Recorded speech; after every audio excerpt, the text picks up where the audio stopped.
Well, good morning again, everybody. It's great to see so many of you here, especially on a Super Bowl Sunday.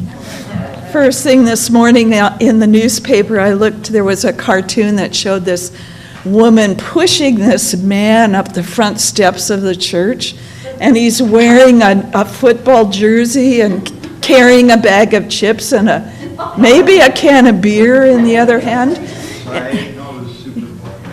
Yeah. Anyway, the pastor is standing there and he says, "Oh, I take it you really didn't want to come to church on Super Bowl Sunday." But I guess that's not true necessarily for Unity folks. But so it's great to see you all here. We're rooting for the Bengals at our house. If anybody wants to leave. We have to root for the Bengals because our granddaughter likes teams that are named after cats. So, that's... so it creates problems when it's a Grizzly Bobcat game, but other than that. So last week we got to hear Rowan Conrad speak. And he said that he had been asked through the years, when he's a Buddhist teacher, for those of you who may not know, or haven't experienced the loving presence of Rowan, but he comes to us periodically and brings us words from the Buddha and Thich Nhat Hanh in particular. And last week he said that he'd been asked by a couple of people in the congregation to not talk about Christianity or to do Bible quotes, because we get tired of Bible quotes that we hear all the time. So I assured him I was going to do Bible quotes today to make up for all.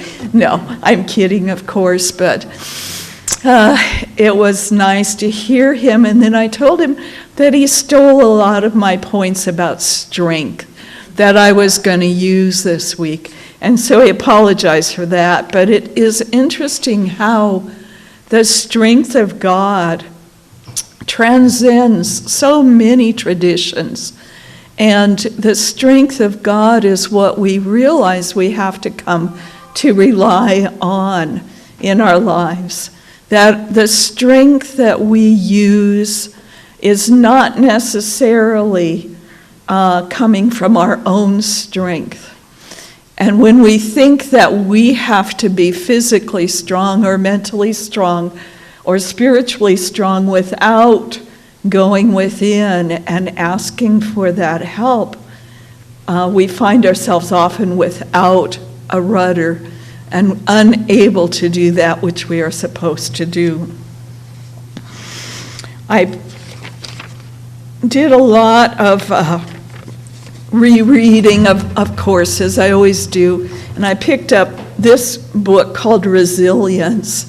Again, Adventures in Resilience by Sharon Connors. And she is igniting the 12 powers in you to create a radiant life.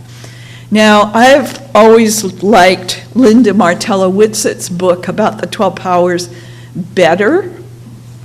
I mean, that's the one I usually go to. But for some reason this time Sharon's book just really spoke to me.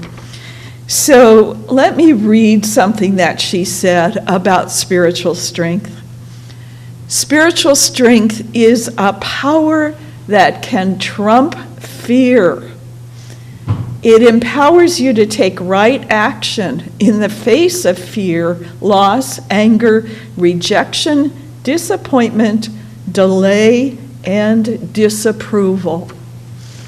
And she linked that spiritual strength to the story of Jesus, because after all, Jesus went through incredible difficulties in his life, ending with betrayal and torture and all the things that we know of from the story and the stories in the Bible. And yet Jesus, at the end, rose. He transcended all of that and said, "Forgive them, Father, for they know not what they do." He also assured us, which I find amazing, that these things and others you can do, that he is not the only Son of God. He is not the only person who can create miracles, and that we indeed do the same. We are capable.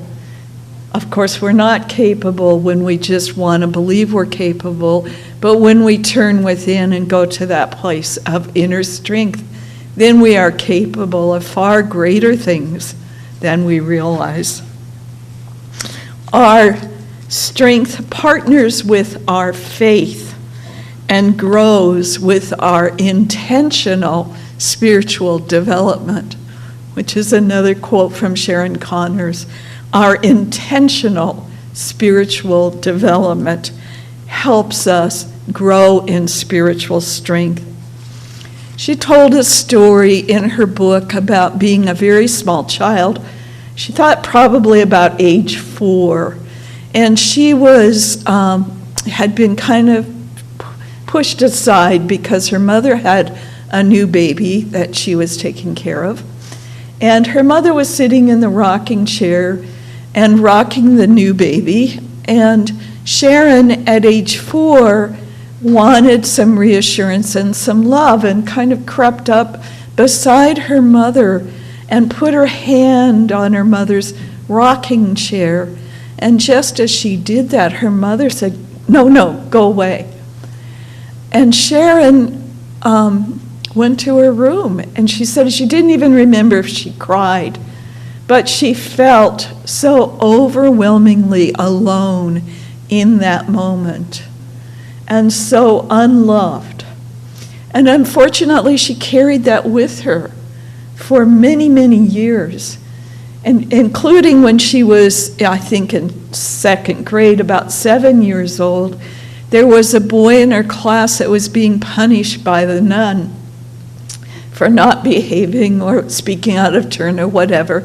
And Sharon burst out crying because this other boy was being punished, which led her to being taken to the principal's office and being told that she had too many feelings and too much emotion, and she needed to learn to control herself. And her mother told her the same thing. You need to, not have so much compassion. Now, so for years, she realized that she just needed to keep her mouth shut and stay in the background and not, just try not to show love to anybody else or feelings. And then she said at age 16, she realized she was sick and tired of being sick and tired. I think some of us have also had that experience, maybe not at age 16, maybe at 25 or maybe at 45, where we just finally say, boy, I am tired of the way I always react, and it's time to do something different. Well, she began to pray. And she prayed to find strength to change. She prayed to be given the courage to do something different with her life. She prayed for intentional spiritual strength. And I think that's the key to so many of us who need to make changes in our lives, to ask for prayers, to ask that we be given intentional spiritual strength. The strength to act on what we need to do.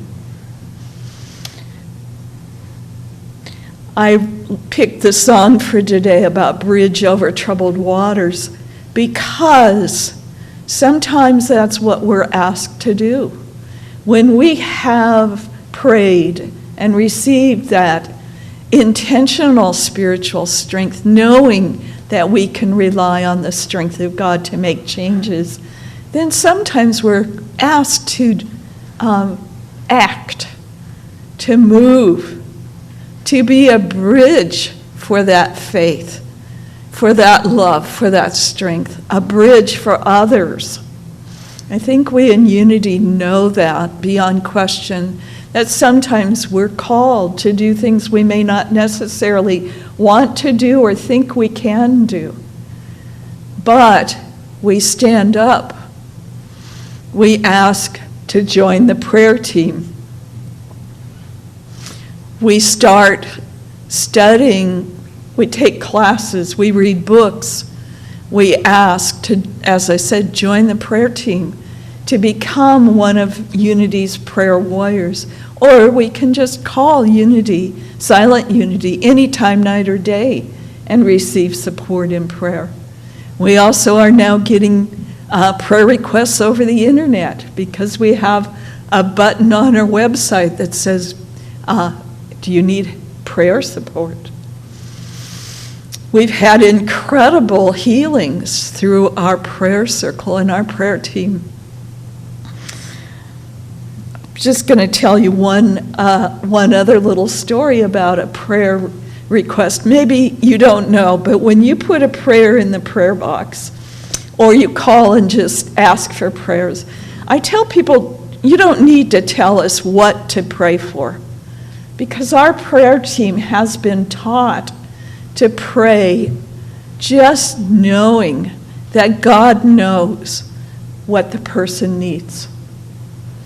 Just pray knowing that their connection to Spirit is what they really need. And so I found this lovely little few paragraphs in this book about compassion that Unity published. I think it's been a year or two ago now. But there are stories about compassion in here. And this one in particular called to me today, Selflessness, the Soul's Call to Service. And it's by Reverend Joan Gattuso. She has a Course in Miracles plaque on her desk, the saying that I've always really identified with. It says, I am here only to be truly helpful.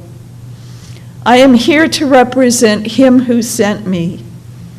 I do not have to worry about what to say or what to do, because He who sent me will direct me. I am content to be wherever He wishes, knowing He goes there with me. I will be healed as I let Him teach me to heal. Joan says that she uses these words every day, and it's been a reminder for her for decades. The sole purpose for each of us is to be helpful for one another. Some of us have chosen spiritual paths that keep that mission before us constantly. We may be called to do great things or small, simple things. What is important is that we answer the call. To answer implies that we are relying on the strength of God and not solely on our ego strength. God's strength calls us to be the highest image of ourselves. This means reaching out to help our friends and neighbors and even strangers. Of course, we cannot help everyone. We, of course, cannot do everything. But we can do something to assist someone. Joan goes on to say, as part of my spiritual practice, in the last 20 or 30 minutes of my morning meditation, I send a blessing from my heart to the heart of whomever I'm praying for. I do this until I feel a deep connection with that person. Serving another lets us know that we have been blessed and have plenty to share. In this process, everyone is blessed. And so, not too long ago, we had a prayer request for a particular person who was undergoing surgery and had been in a huge amount of pain. And as my usual practice, I sent out the name, and I didn't say anything about what was going on for this person, just the name. And I particularly kept, just as I sat in prayer and meditation, just visualizing light for this person, that this person would know the light that was the truth about him, know the light of God that was about him and in him and as him and through him, all those things that we say. Well, about a week ago, come to find out that not only was there physical healing, which actually I don't know for sure. I think there was physical healing. I think he came through the surgery. But he'd also been reconciled with a relative. Out of the blue, the person had called and said, I just want to tell you how much I love you and how important you are in my life. And they hadn't spoken for several years. So those are the kinds of things that happen to us on the prayer team and to us as a church, to us in our lives when we really truly don't ask for the specifics, but pray knowing that God knows, that we may be a channel for the love and the light and the strength that is always present.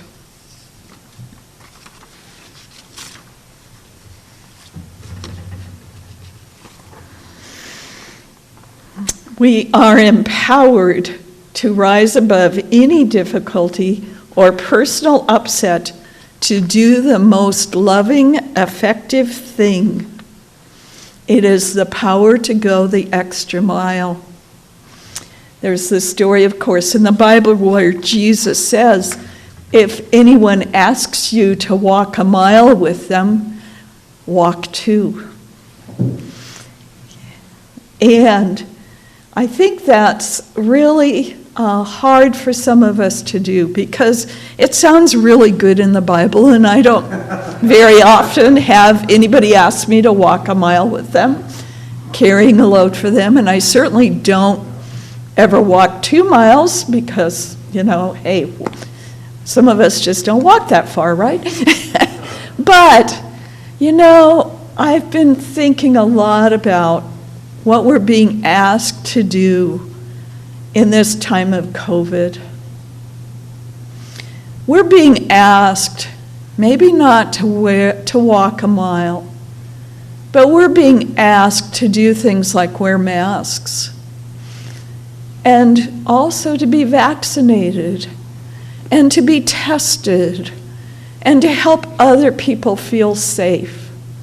And some of us have done those things. In fact, most of us here at Unity gladly and willingly wear masks every Sunday still, even though we may not feel that we have to, but we're willing to walk that mile. And I am so glad. Some of us are willing to stay home because we know that we are not only endangering ourselves if we come to church, but we're also perhaps endangering other people who, if we get infected and end up in the hospital, we may be taking a hospital bed for somebody who really needs it. And so I just ask you all to recognize that you have indeed walked an extra mile. And it may not even be COVID related. It may be just babysitting for your grandchild when you'd really rather be able to watch a silly TV show. Or maybe, going shopping for a friend who can't get out and shop right now. Or maybe just leaving an anonymous Valentine in somebody's box. Or bringing chocolate hearts to church on Sunday. This indeed is the beginning of the week of random acts of kindness. And so I'm encouraging every single person in this church, maybe if there's something that you really, really don't want to do, but you're feeling like maybe you should do it, this might be the time to put on your big girl underwear, as they say, and go do it. Walk that extra mile. Do what is a little uncomfortable and step out in faith, knowing that as you do so, you indeed are serving as a light unto the world. I recently found a book on Facebook. It's called Holy Troublemakers and Unconventional Saints. And I thought, oh boy, this is perfect. As many of you know, my granddaughter and my daughter, youngest daughter, have become born-again evangelical Christians. And I've been struggling really hard with that. And so my answer, this book came to me as an answer because it's a book of all kinds of people who have had a spiritual awakening on all kinds of different paths and have discovered their strength within them in spite of the dogma or the teachings of their churches. And so I started looking through this book and I thought, hey, I don't know if I want to give this away. I might have to keep this book for myself. But I stumbled upon one story, and since I love to tell stories, I decided you guys get to hear a story of Herb Montgomery. 9-year-old Herb Montgomery and his mother sat in rapt attention watching a television show called Praise the Lord, PTL for short. Does anybody here in the church watch that show? It's years ago, I think. A popular preacher, Jim Bakker, hosts the show. Bakker interviews Christian celebrities and preaches a very conservative version of evangelical Christianity. The year is 1985, and this show is on frequently in Herb's house. Herb's parents both work behind the scenes on the show. His stepdad is a camera operator, and his mom is a makeup artist. His family knows everyone who is part of the show's production, and Herb plays on the set all the time. Suddenly, Preacher Jim looks directly into the camera and says, "The Lord is impressing me that there is a young man today who is home from school and watching the show. That young man is going to grow up to be a mighty missionary for God."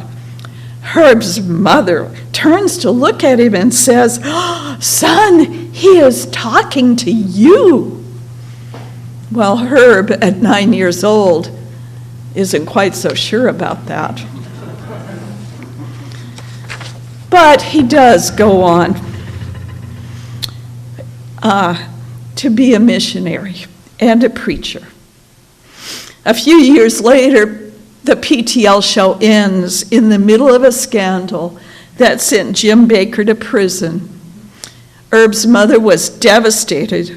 She couldn't believe that Jim Bakker had been taking people's donations and misusing them, but there was no doubt that he had been.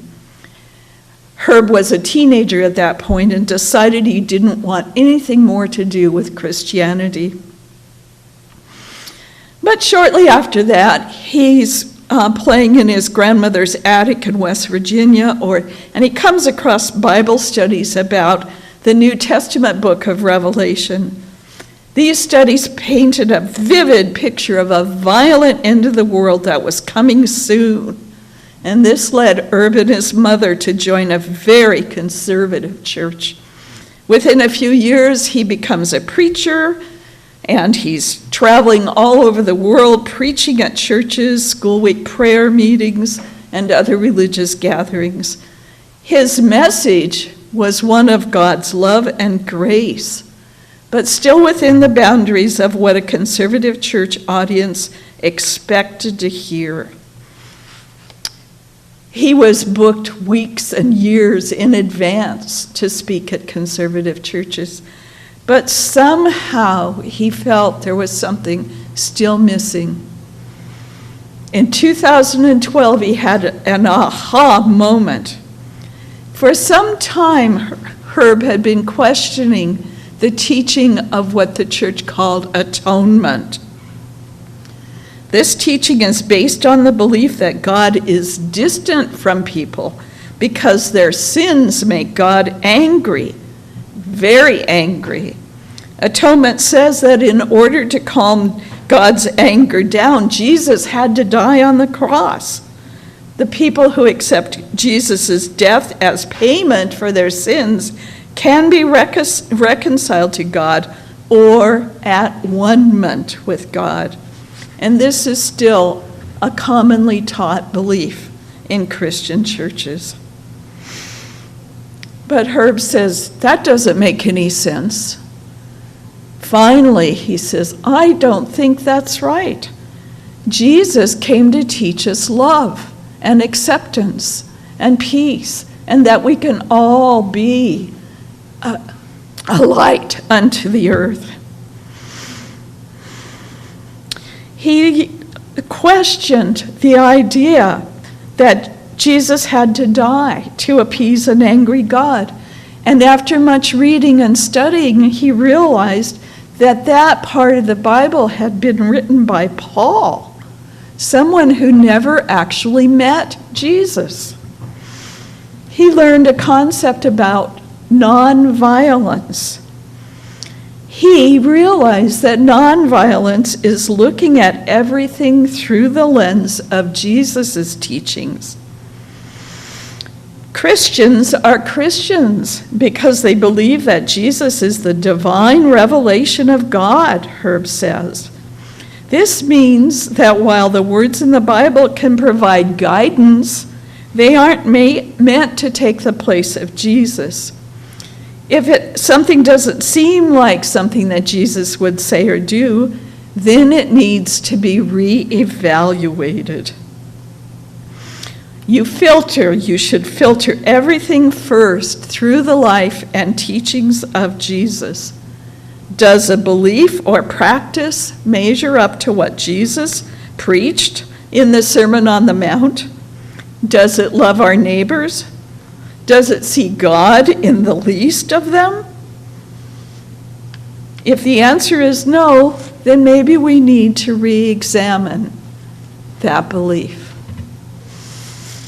And so this week I'd like to ask you again to practice some random acts of kindness, especially to not be in judgment of anyone else, that neighbor who maybe is blocking your driveway, as I wrote about on my little blog or essay on the front of the newsletter or the second page of the newsletter, wherever it is that I put it this time. But to really instead just look and realize that there is that divine spark, that God is present in all things, in all circumstances, and that as we commit to that, we are given that inner strength, that unconditional love for one another. So let's pause for a few moments and just ask for some guidance, some awareness. One of my favorite lessons from A Course in Miracles is I am blessed as a child of God. I am blessed as a child of God. So take a deep breath and just let those words resonate through you. I am blessed as a child of God. The Course says that we should repeat this idea to ourselves as often as we possibly can throughout the day. They're suggesting 6 times an hour. Tom and I are working on this. We might have done 5 or 6 daily at this, but we are working on it. I am blessed as a child of God. Feel that light coming from your heart, blessing every cell in your body. Just traveling from your heart down through your body to your toes and back up again and through your heart and up into your head and out to your fingers. I am blessed as a child of God.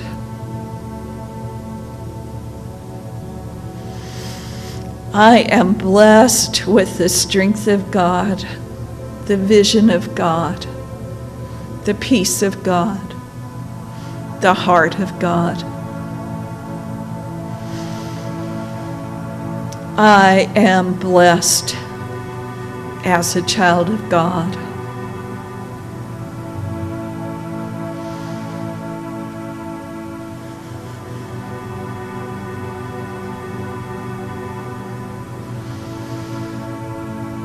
I am so blessed.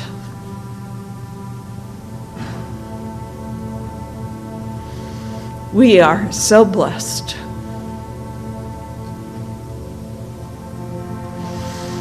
We are a blessing to everyone else when we remember how blessed we are. When we remember the love, the unconditional love that we can help share because we are so blessed.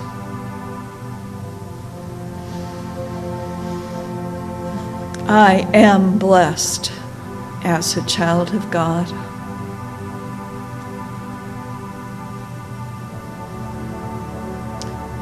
Let's say that together. I am blessed as a child of God. If you're paying attention, you might be able to feel that vibrating in your fingers and in your toes. I am blessed as a child of God.